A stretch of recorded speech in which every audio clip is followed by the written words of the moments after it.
नागपुर के अजनी इलाके में चाकूबाजी की सनसनीखेज वारदात सामने आई है। पुराने विवाद में 22 वर्षीय युवक की हत्या कर दी गई, जबकि उसका दोस्त गंभीर रूप से घायल बताया जा रहा है। चौंकाने वाली बात यह है कि इस हमले में शामिल सभी आरोपी नाबालिग बताए जा रहे हैं। नागपुर के अजनी थाना क्षेत्र के जादूमहल चौक में पुरानी रंजिश के चलते एक युवक की बेरहमी से हत्या कर दी गई।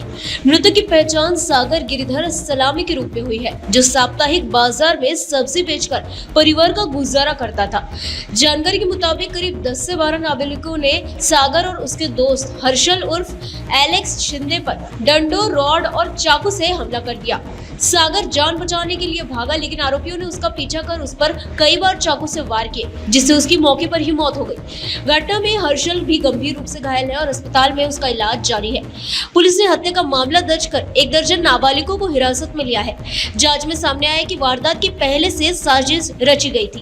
युवकांनी नमूद हा इकडे या हद्दीत जादूमहल चौकात आला असता आणि या 10 ते 12 युवकांना दिसला असता त्या लोकांनी त्याला ओळखले आणि लगेच ते 10 ते 12 युवक तिथे धावले आणि धावून तीक्ष्ण हत्यारांनी व लाकडी फडीने व विटांनी मृतकावर वार केले। त्यामुळे मृतकाच्या छातीवर गंभीर जखम होऊन मृतक जागीच म्हणजे त्याला मारण्यात आले, तरी सुद्धा त्याने जीव वाचवण्याचा प्रयत्न केला आणि तो समोर जाऊन सिद्धेश्वर रोडवर जाऊन पडला आणि त्याच्यानंतर पुन्हा माहिती घेतली असता त्याच्यासोबत त्याचा मित्र नामे हर्षल उर्फ एलेक्स संजय शिंदे राहणार राणी भोसलेनगर हा होता आणि तो मेडिकलमध्ये ॲडमिट झाल्याने तिथे जाऊन या घटनेबद्दल विचारपूस केली असता त्याने संपूर्ण रिपोर्ट दिल्याने सदर घटनेचा उलगडा झाला व उलगडा झाल्यावर माहिती पडलं की 10 ते 12 इसमांनी या जुन्या वादाच्या कारणावरून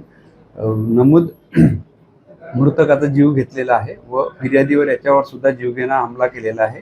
या अन्वये पोलीस ठाणे अजनी येथे अपक्रमांक 171/26 कलम 103(1), 109, 189, 190, 191(2), 191(3), 61(2) आणि महाराष्ट्र पोलीस कायदा 135 अन्वये गुन्हा दाखल करण्यात आलेला आहे। सदर गुन्ह्या माननीय वरिष्ठांची परवानगी घेऊन माननीय वरिष्ठांनी डीबीचे 3 पथक वेगवेगळे तयार करून सगळं डीबी पथकाने अहोरात्र मेहनत करून सर्व 11 आरोपी हे 11 नवयुवक हे ताब्यात घेतलेले आहेत आणि पुढील तपास आमचा सुरू आहे।